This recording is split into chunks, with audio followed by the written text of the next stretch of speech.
This week on the Push Pull Legs podcast, we discuss what equipment we both have to run our online coaching business. And we talk about checking quality. Let's go. All right, 3, 2, 1. Come on, the Lionesses. Hey guys, welcome to the Push Pull Legs podcast with myself, Damik. And me, Tom Hall. Just move the microphone a bit closer there, just so everyone can hear Sorry, me. I'm gonna buy a fan and then put it on, and it's just gonna rotate round, or it'll probably go a bit quicker than this the whole time. Yeah, but the wire will get tangled up if you do that. So don't do that. I don't know. Like most of my videos, most of my Instagram videos and stuff, I'll have my my Rode mic clipped on, and I'll just be using my Rode mic. It's just holding this mic. Yeah. It's fine. Too many mics, mate. It's good. Too many mics. I know that problem. I've got one too many mics. Just one of them. Yeah. So you want to, but what is crazy. Also, I bought this for my nephew. Got a darker face than I thought. No, you didn't. You bought it for yourself. Stop lying. I did, yeah. But what I did notice is, so from this side, I didn't realize that the Thomas the Tank Engine theme tune is changed. Can't hear it. Can you not hear it? No.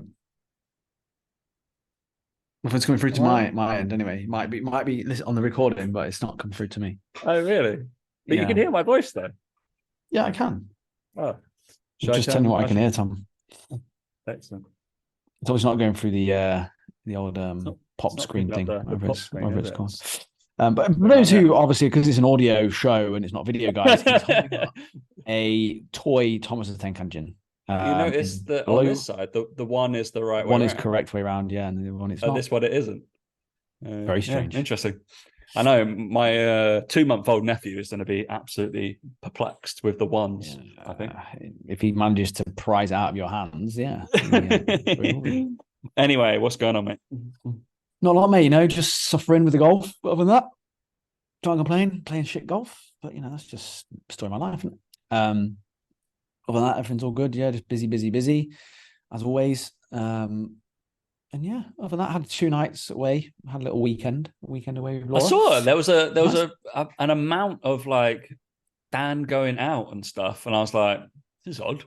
It's like he's been forced. I was like, this is very unnatural. It only happens when I'm there. But like, we found a new steak restaurant, Tom, which we're going to take you to when you come because it was really nice. So that's good.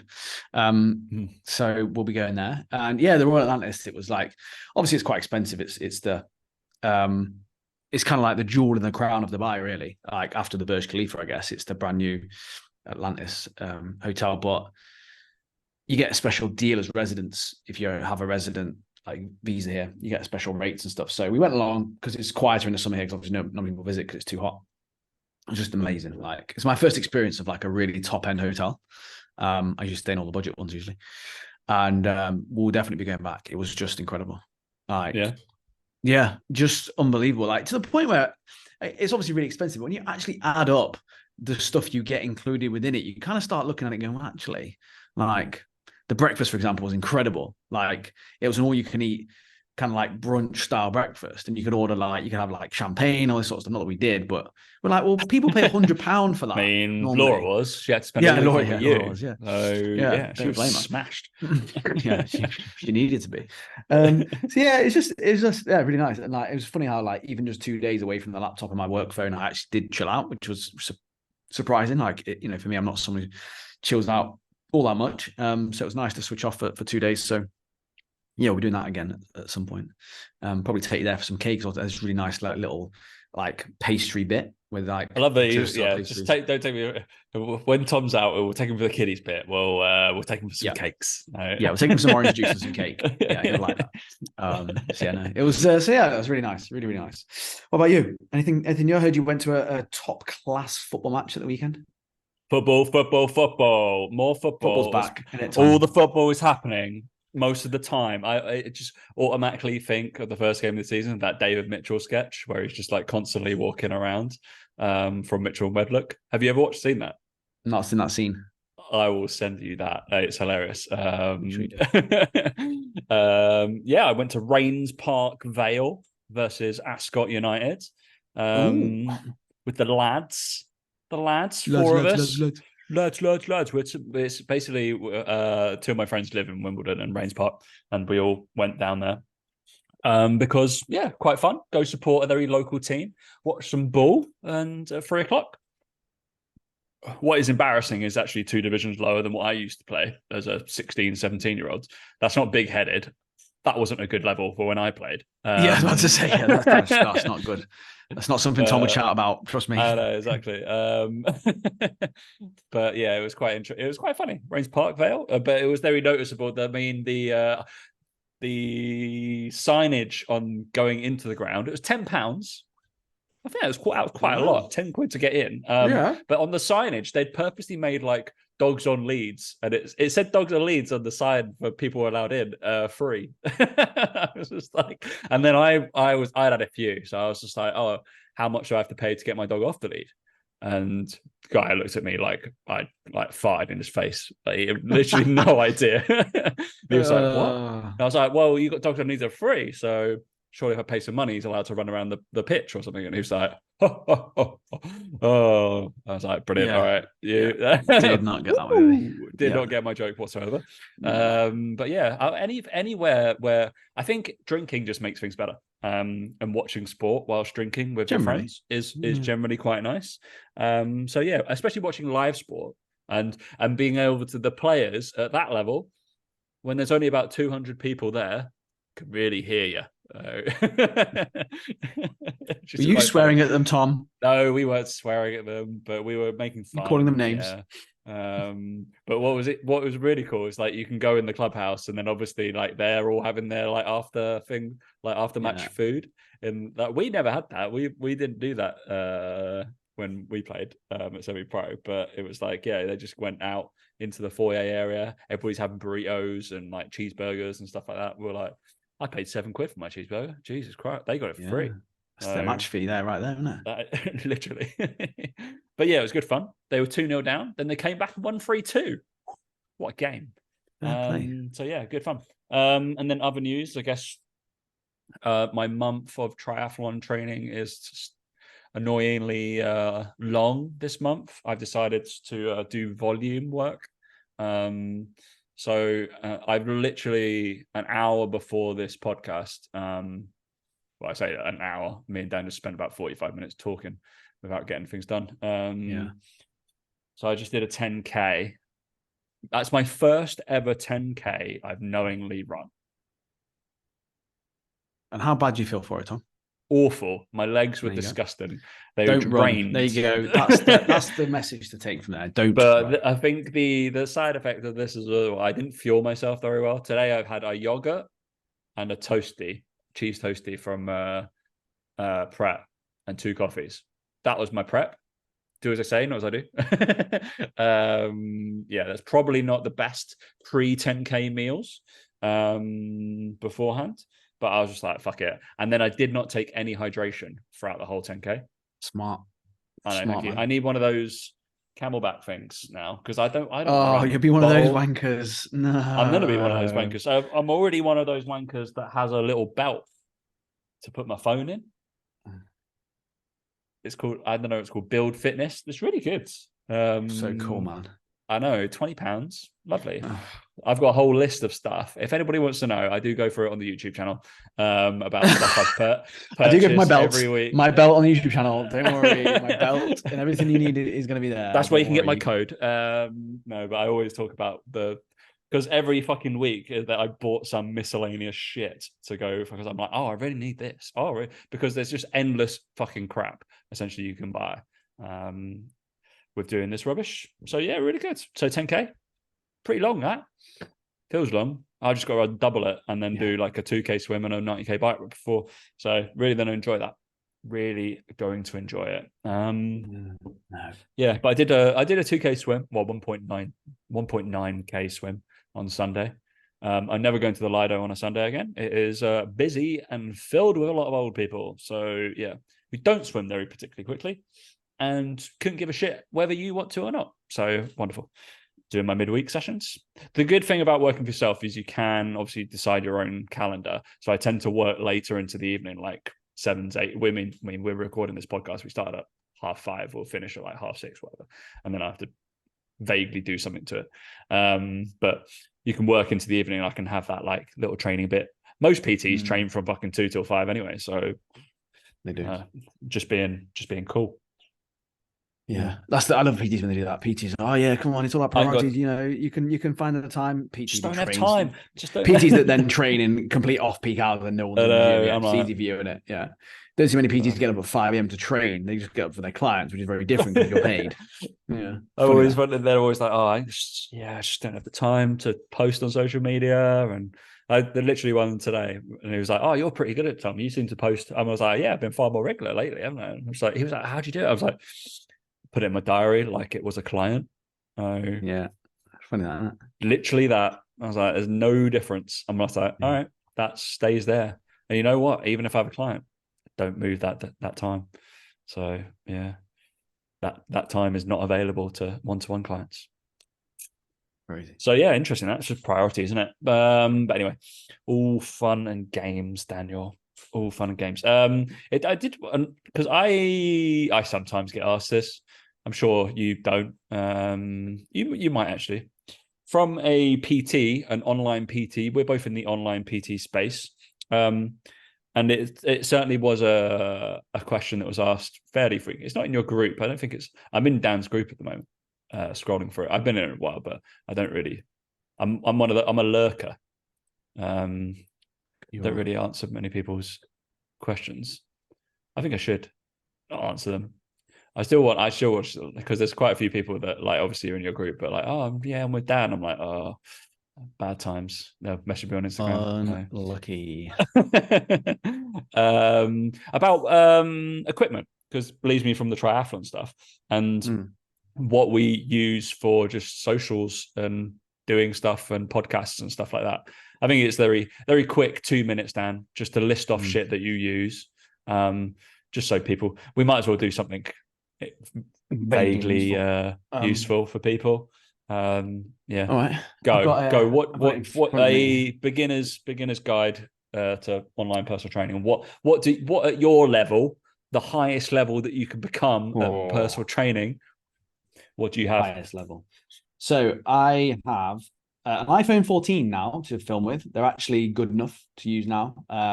It's the first iPhone I've actually used for camera. I did have before that a Panasonic GH5, which cost about $2,000, brand new. Ooh. That was a worthwhile investment for YouTube. He had to trade it for his new irons. So yeah, damn right. But I'd still use that camera. If we were doing any YouTube footage, I'd still use that camera. I was doing YouTube videos with that. Obviously, all the podcasts that me and Mike do, we get filmed at a studio, so it's all taken care of for us. So that's all good. I'm just talking about home-based stuff now. I have the DJI mics. So these are the little ones that you clip on, the little tiny ones you can clip on. You can put them on a spatula and you can hold it like all the people do on cool people on Instagram. They do that. I did that yesterday, but with a wand. Tom's frozen, so I'm frozen. He's back. You did it yesterday with a wand. Yeah, you were frozen. Was that? I was like, was that just not me, just not moving? Yeah, that's what I thought. It could have been that. Nothing caught out for me. That's just fine. Yeah, I did it. Good. So yeah, they got and with this, the thing I like about it is that the reason I like the DJI mic is that it plugs straight into your iPhone without a need for any fancy cables. And it also plugs into a camera if you use a camera. So pretty good with that one. And like I said, me and Mike have got that. And then we've got dual microphones. So we have one each if we're doing separate things. iPhone 14, as I've discussed. I've got the Rode mic for the podcast, as you can't see. And then I've also got a Niwa light band. So this is just people can see. I've kept my word and posted everything on YouTube since I said it. This is like the blue light. You charge this up. So this is the one I put in like the corner of the room, make it blue. And I got another one. I can make it yellow if I want to. I've got a couple of those lights, but they're just cheap lights. And that is pretty much it. Like I know it sounds crazy, but that is literally all I have. The reason I like these is they change color. You can kind of select the color you want to be with this. He says it's not changing, is it? Why is it not changing? We'll make it change. There we go. Is it changing now? I don't even know. Anyway, you can change. Oh, I know why. It's because I'm not changing the color. But yeah, basically, this is really useful, really handy. I like these little movable lights. That's literally all you need. And then I've got Final Cut Pro to edit videos on, which obviously I don't use anymore because we have someone do our videos for us.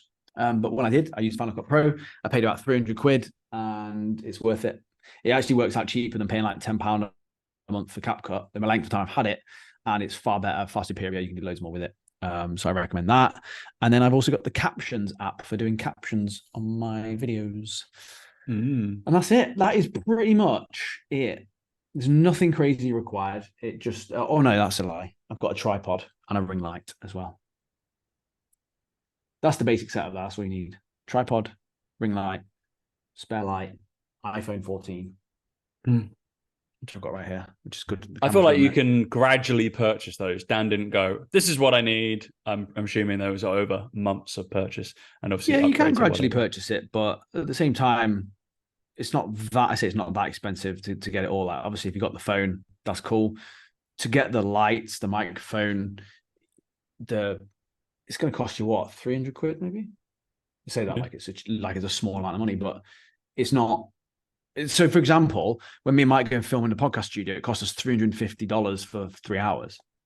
Yeah. So, in the grand scheme of things, it's not huge amounts in terms of getting actual stuff done.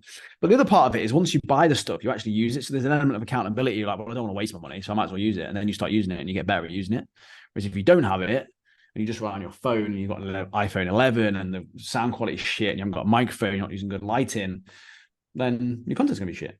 So it does make a difference. I think it makes you think more about what you're doing, it makes you try harder, which is always an important part of this job, really. It's just trying to improve in general. Is there anything I missed out, Tom? Anything you've got that I haven't got? I don't know. I'm very similar in terms of I've only got an iPhone 13, so but I do. I know, obviously. I use that for filming. I usually have it on.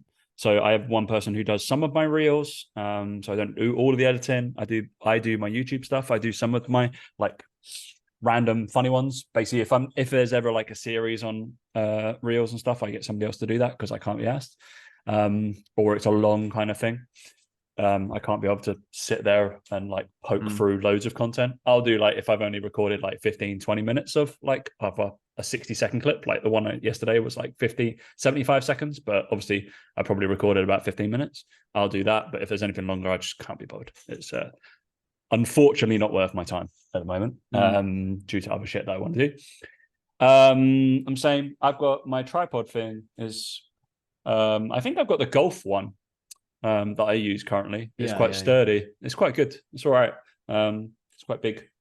Get a big one that stands up. Like, don't faff around with those tiny ones and try and balance it and shit. Just get one that's like 20 quid, 30 quid, whatever it is. A little bit more robust. Like the ones in the gym that people take and they're like trying to balance it and whatever. They're a bit shit. I've got a similar light, but my ones, I like those lights. I might purchase one of your other ones because I've just got one clipped because I mainly do my filming. My laptop's here, my light is next to it, so it just clips onto my board, and I've got a little thing that I can change around. Exactly the same Rode mic, but I have a multiple amount of fucking. I started podcasting with a Blue Snowball, which is very popular, or a Yeti, I guess. Then I moved to something else when I was doing like lots of other work with the PTC. I don't know what that mic is, but it's in the corner somewhere. It was too faffy, basically, for me. And then I have the Rode wireless Go-Tos for everything I film on my phone. Yeah. Which, like Dan said, is slightly annoying because it comes with this cable, an RC. I believe you need an RC16 or RC19 or something like that. It comes with a cable that does not allow you to use it for your phone. You have to purchase one of these. And you have to purchase the Rode one. I tried to get like a knockoff Amazon one. Didn't work. Brilliant. No idea why, considering it's literally just lightning to like USB. And I tried to get that, but it has to be some sort of thing that works with their software. I'm sure somebody's going to point it wrong and it's kind of bothered, but fuck it. It was like 40 quid. So I was just like, I might as well use the 250 quid mics that I just purchased. So I'm similar to Dan. I do have like, two, just in case I want to film with someone, mainly because in case me and Dan need to do golf vlogs, if we're really honest. So it'd be fun. Yeah, we should probably do that when you come over next. So put them on your hat. The annoying thing Yeah. is I feel like these are quite big. I think they look funny when people put them on. Yeah, mine are better. Mine are smaller. Yours smaller, aren't they? I think Yours are a lot smaller. they need to make these. So when I tend to film, I don't know why people put them like this when they could just get the clunky bit and put it inside. Yeah. I do this, and it's no difference. The great thing about these as well is they have like a little magnet on them, so you don't even have to clip them. You can, again, it's probably not going to go through That's that, quite cool. but it does go through like, so I can just put it on my top, for example, here. Yeah. You know, and it's a magnet, so it doesn't look like it's clipped. It's not clipped This on. is, if I do this, it's quite clunky, right? So that's what some people do. Yeah. And I'm like, oh, great. But and it won't pick up if I put it like on my hat backwards or something like that. I have to wear it forwards. Yeah, so you still have to have it kind of clipped on here, which is annoying, but at least it's a little bit more inconspicuous than yours.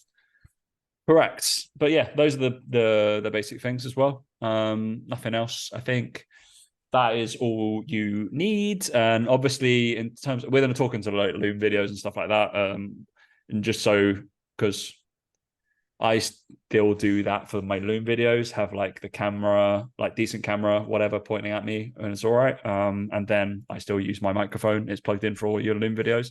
Don't just faff around with having crap like sound, because as soon as something's got crap sound, you probably switch off. You can't be, pardon me, can't be bothered. And it's a similar thing when something's like really grainy, and they're like, "Fuck, I'm not watching this." So it is. We've talked about it before, haven't we? In terms of like watching golf YouTube, the reason why we would watch, say, the two ones that Dan doesn't so much anymore, but the reason why we did watch it, because it's just the quality of how they produce things, and their camera quality and their video quality is second to none in terms of like YouTubers. It matters. So, like, I think there's a part of it where I'm always like, my view is just start. Like, you have to just start. Yeah.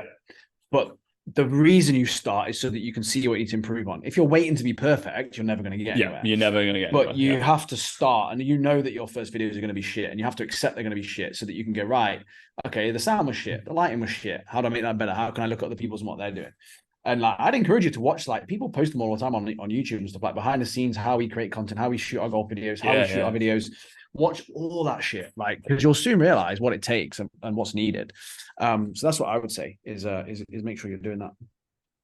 Yeah, a little bit of technical stuff, but yeah, and I use CapCut, but after Dan's glowing thing of that. The other thing as well is like, the thing that frustrates me with a lot of coaches, they say that they're just not very good at tech, or they're not very good at all this sort of stuff. And I'm like, and I have to say to them, well, I didn't come out of my, mum's womb with the ability to fucking film videos and edit them. Yeah, like, guess what? When we completed our bachelor's and master's degrees, they didn't like go, you need these cameras and microphones, or do this, do this. And it, just like, I've learned everything I've learned. I've not paid for a single course. I've not paid for a course.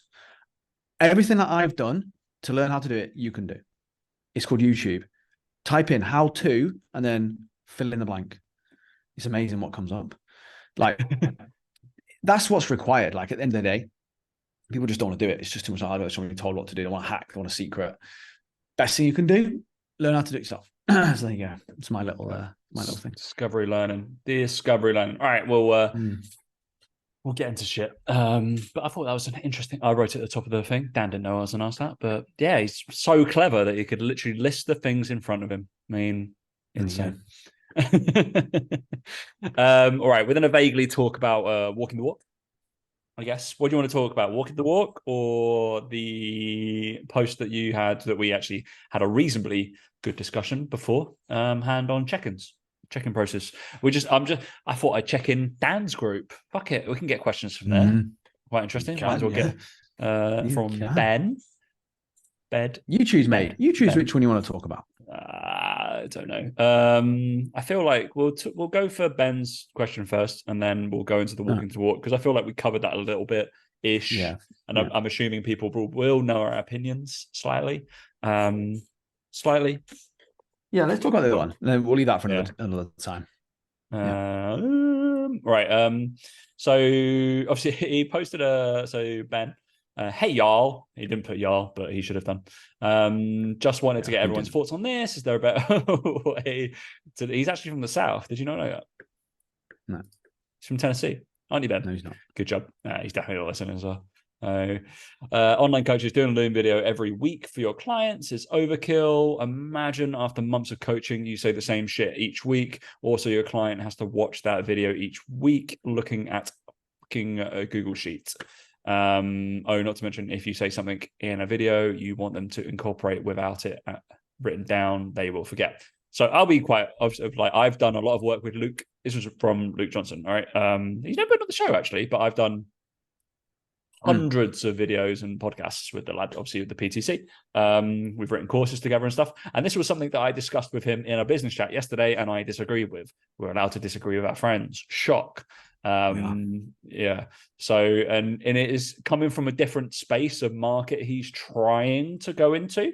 But then both me and Dan, like, obviously I'm newer into the online coaching game, but it's certainly something in terms of, like, let's say quality coaching that I'm going to be meh.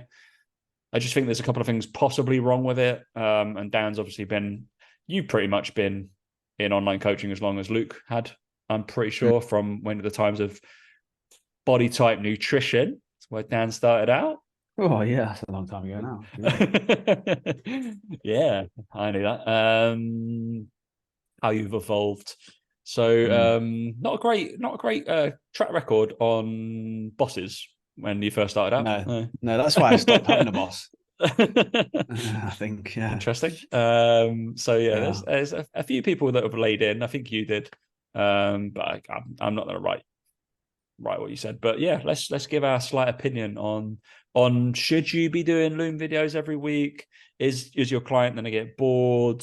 Do you mix it up? What are the tactics here? Should you be doing, God forbid, a fucking red light, amber light, green lights check-in system? Should you be doing a which is something that I got taught, and I was like, I'm not doing that.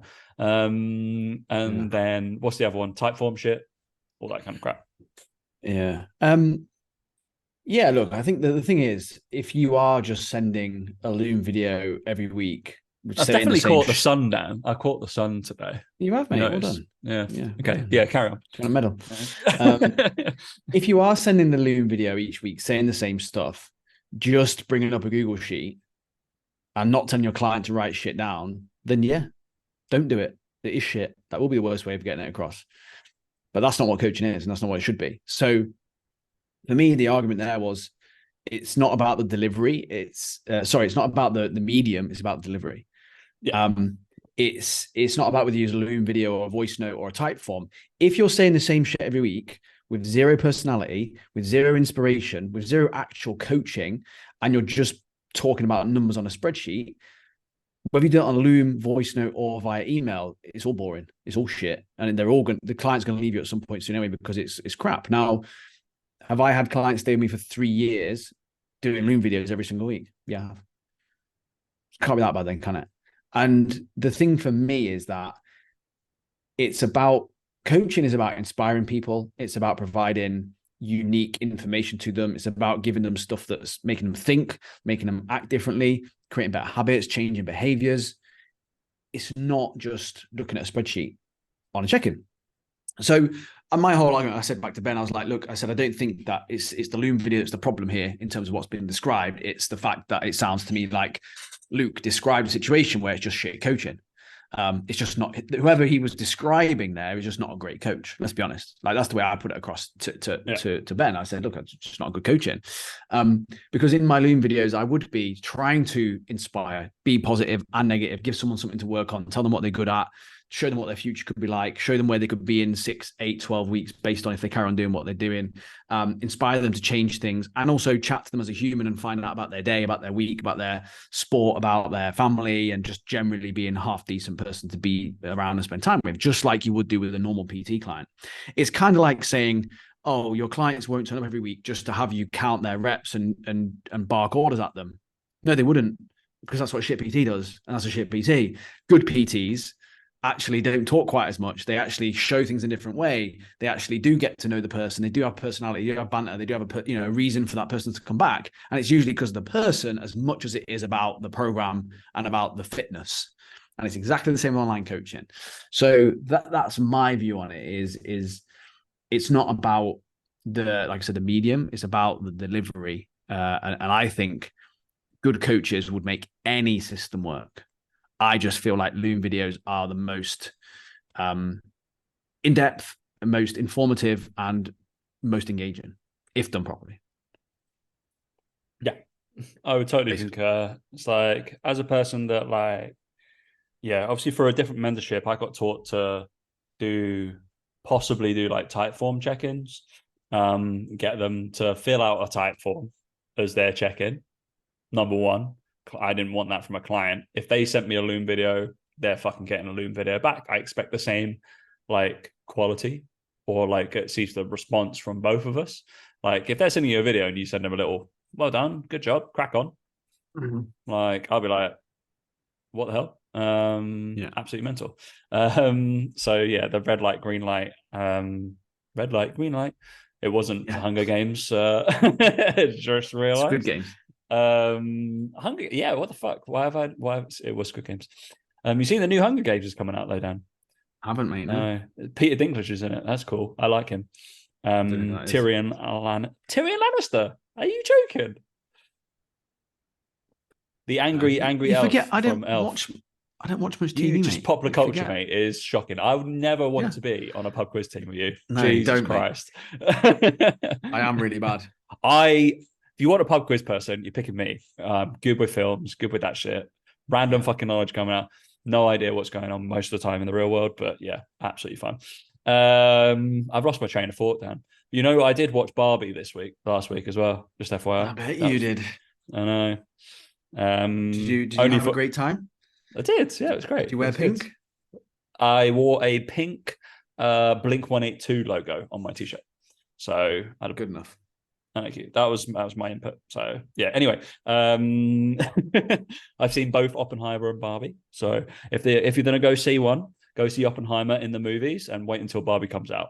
But I am speaking as a heterosexual male, and I don't think Barbie was aimed at me. Probably not. I think it was incredibly empowering for women and little girls and stuff like that. Absolutely fine. Oppenheimer, not so much. No, more. Yeah. But the Ken character reminded me of you. Is it? He was he amazing? Quite funny, wasn't he? Awkward. So yeah, kind of you. But yeah, it's fun. Anyway, we're going off on the check-ins. I went off on a tangent. Classic. Yeah, the Loom video stuff. I think it is definitely quality of coaching that will just shine more than anything else. I think, yeah, if somebody's just getting a crack on feedback or whatever, and you just think, I think at price point will be dependent, but then at price point, if you're only charging say 50 quid a month of coaching anyway, like, yeah, that person isn't going to follow through with the advice or whatever you're doing anyway.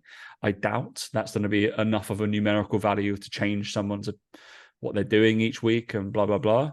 But yeah, it's a case of what needs. I do it in a case of what the person needs each week. They don't always get a Loom video, especially if they've sent me a voice note. More commonly, I'm going to reply with a voice note.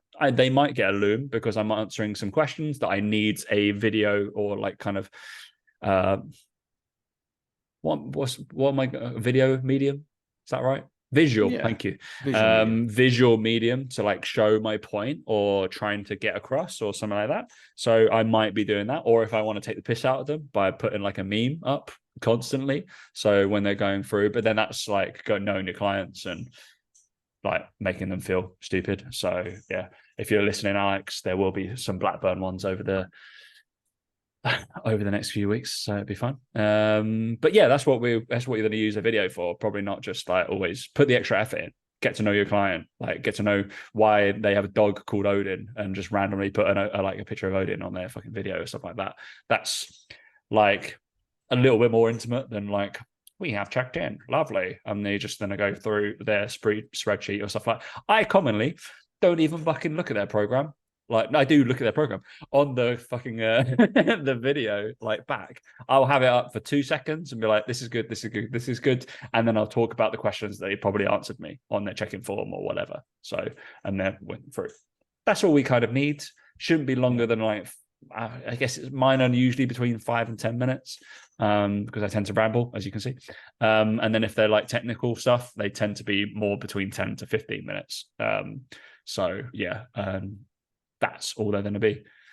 So I tend to do, it's always voice notes or that. So never just a Look, normal I think the whole Loom video thing, I think like, look, if you wanted to do alternate weeks where you did a Loom video, then a voice note or whatever, then cool. Like crack on, like as long as they get something between that, if you really are that bothered about it. But like I said, the reason I like Loom is you can obviously show exercise corrections, technique, changes, tweaks, whatever. You can bring up other things. Like I've done Loom videos before with clients before, and I brought up Google and showed them funny shit. You know, like I know it sounds ridiculous, but it's those little things sometimes that can just make someone go, oh, yeah, you know, it's like having a mate. It's like, you know, friendly relationship. So I think that's sometimes just as important, and you can't forget that side of it as well. But it depends on it depends on loads of things, how busy you are, that sort of stuff. But I tried doing it with some of my fat loss clients. We tried doing 3 weeks on, 1 week off. So we did 3 weeks of doing video check-ins, then a week off where we did like text and stuff. And I had it all written out in the spreadsheet. It just got too confusing. Clients were like, oh, what is it, a week I'm checking in or not? I don't really know. So we just sacked it off. I was like, look, just do a video every week. With our coaches that we do with business stuff, we do fortnightly. So it's not that you have to remember what week they're on. It's just like there's an A week, B week, and you just alternate, and everyone knows exactly what they're doing. Because you don't need, a week's not long enough to implement half the stuff that we would ask them to do, and there's not enough data and all that sort of stuff. So you don't need that. But it works quite well from that point of view. So I think you could even do it on nutrition clients. If you wanted to do a fortnightly Loom video, do that and do texts in between, then cool. But it's got to work for both you and them. And ask yourself the question, if you're doing Loom videos and you're getting amazing results with people, why would you change? Right. And if you're doing Loom videos fortnightly and you're getting amazing results, you don't need to change it. It's cool. Your coaching is great. If you're sitting there questioning your coaching ability and you don't do Loom videos, I would consider doing it. Put it that way. Do you know what I mean? Because it's probably going to help you be a better coach. It's going to be better than doing emails or voice notes straight away. It's going to help from my point of view. So I think it's as much to do with that as anything else, that coaching ability and being able to actually be someone people want to spend time with and can socialize properly and all that jazz, which again, PTs need to remember that's half the job, unfortunately. And you get a little notification when somebody's viewed it as well. I always buy it anonymous, as you can tell. I turn those off. I can't. I wouldn't be able to deal with that every day. Well, it gets sent an email.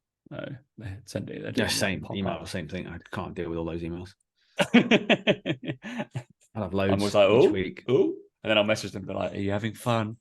Are you watching it now?" How do they know? Creeping them out. Yeah, you're creeping them out with that. It's like, yeah, that's fun.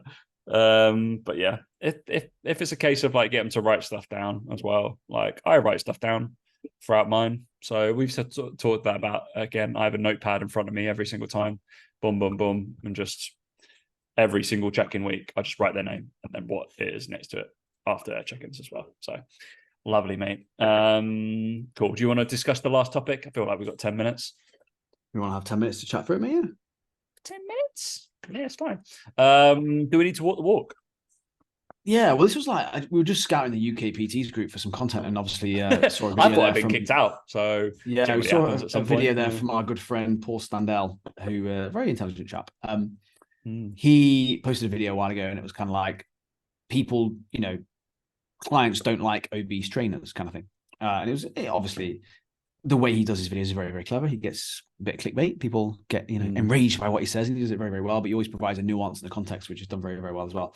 And he basically said within the video, look, you should probably walk the walk and you should probably be practicing what you preach and you should probably do these things. It's kind of like me having a shite business and being like, I got business advice, right? It's kind of like, well, that wouldn't really work. But for some reason, people get their nicks in their twist when we talk about trainers. And there was one woman that commented on the post and she got very irate. And she obviously hadn't watched the video. She'd obviously just watched the first, say, 10 seconds or so with the hook.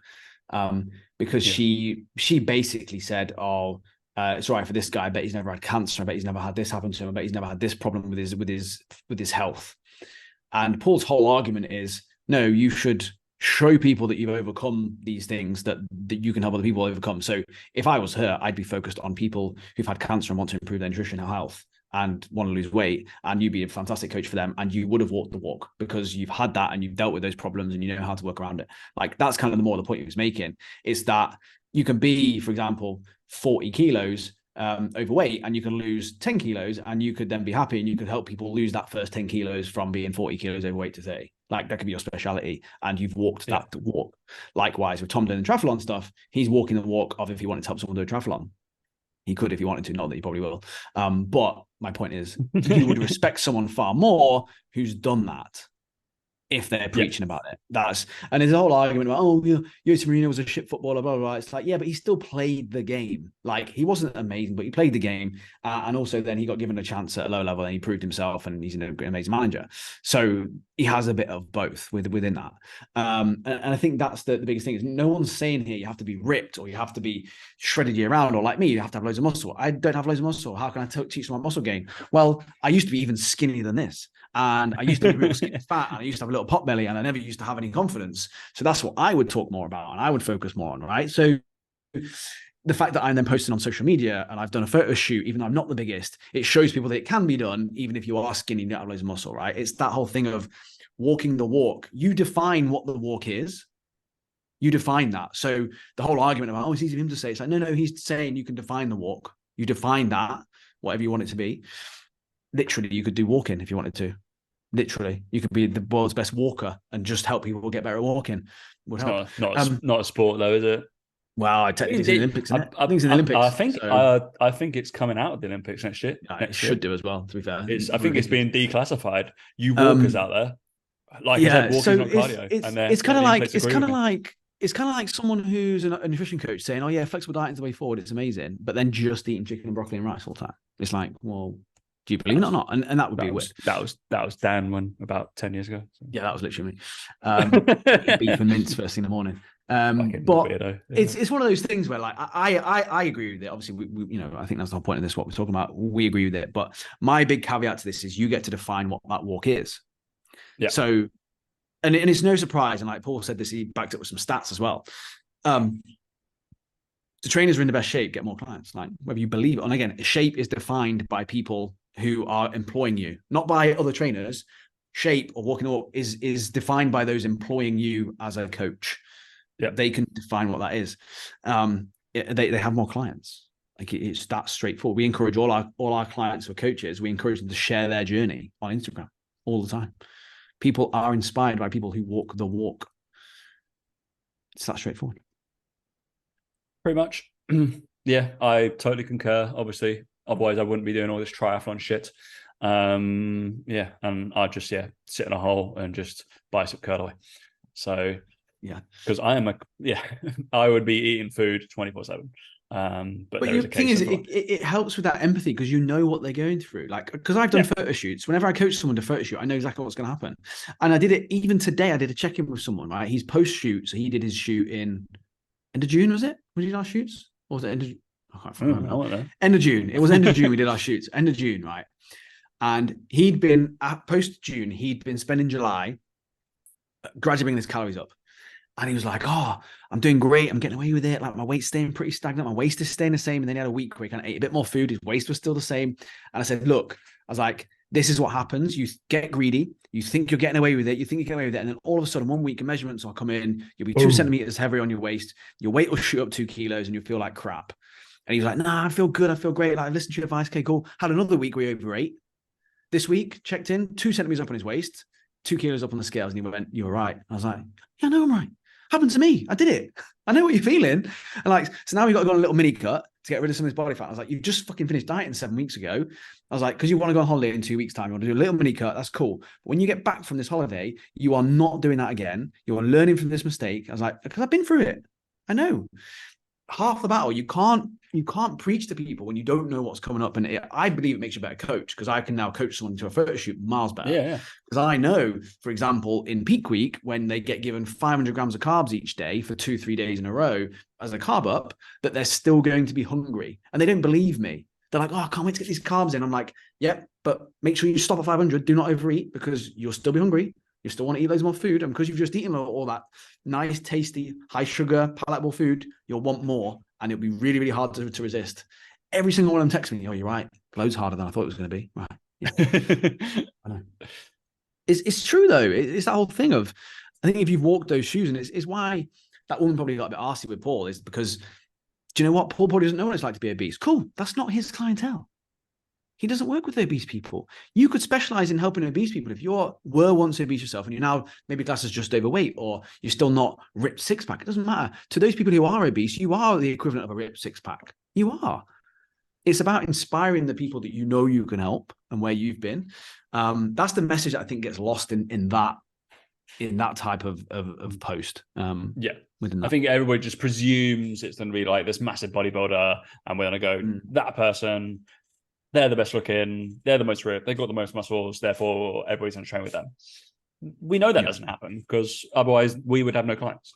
And it's just the case. People have literally said to, like, both probably in person in terms of me and Dan, that I want to train to look like you a little bit more, or like, you're not too scary looking or anything like that. That's why I train with you, stuff like that. And I'm like, yeah, absolutely fine. Yeah, I'm not massive, I know that, but I know I can still jump like a fucking flea and run around and shit like that. So that's all the stuff that I preach about, and I'm like, I'm always going to be able to do that. It's absolutely fine.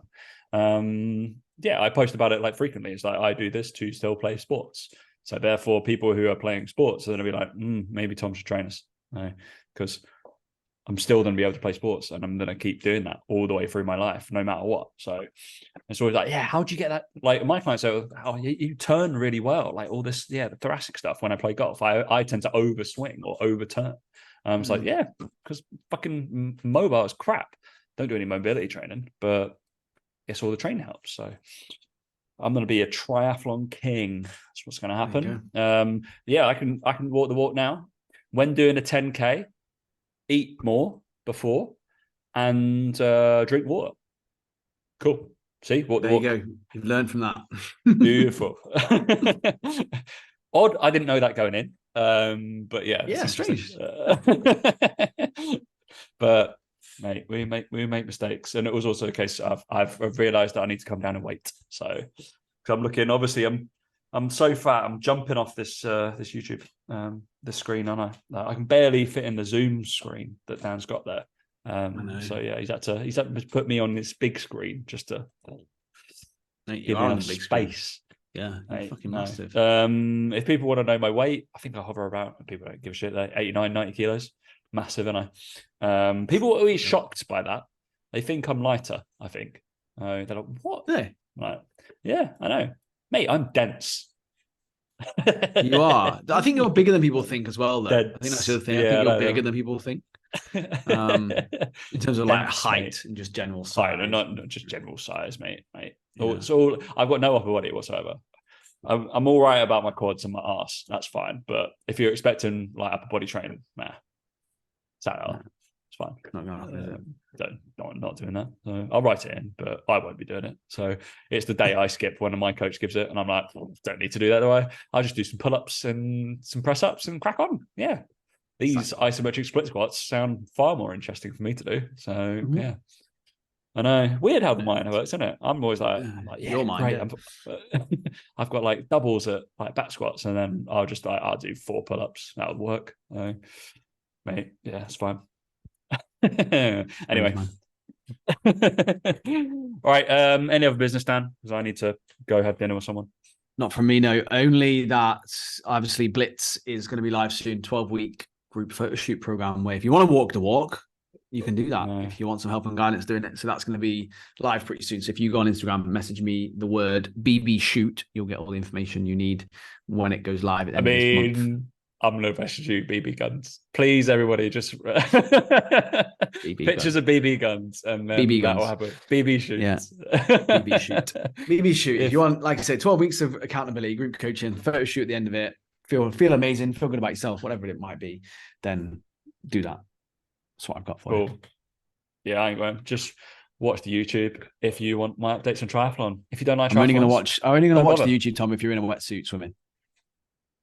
I know somebody messaged or tri-suit cycling.